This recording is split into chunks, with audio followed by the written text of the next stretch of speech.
بھلا تم میں کوئی یہ چاہتا ہے کہ اس کا کھجوروں اور انگوروں کا باغ ہو جس میں نہریں بہ رہی ہوں اور اس میں اس کے لیے ہر قسم کے میوے موجود ہوں اور اسے بڑھاپا آ پکڑے اور اس کے ننھے ننھے بچے بھی ہوں تو ناگہاں اس باغ پر آگ کا بھرا ہوا بگولا چلے پس وہ جل جائے؟ اس طرح اللہ تم سے اپنی آیتیں کھول کھول کر بیان فرماتا ہے تاکہ تم سوچو اور سمجھو۔ مومنو، جو پاکیزہ اور عمدہ مال تم کماتے ہو اور جو چیزیں ہم تمہارے لیے زمین سے نکالتے ہیں ان میں سے اللہ کی راہ میں بھی خرچ کرو، اور بری اور ناپاک چیزیں دینے کا قصد نہ کرنا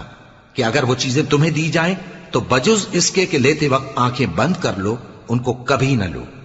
اور جان رکھو کہ اللہ بے نیاز ہے، خوبیوں والا ہے۔ شیطان تمہیں تنگ دستی کا خوف دلاتا اور بے حیائی کے کام کرنے کو کہتا ہے، اور اللہ تم سے اپنی بخشش اور رحمت کا وعدہ کرتا ہے، اور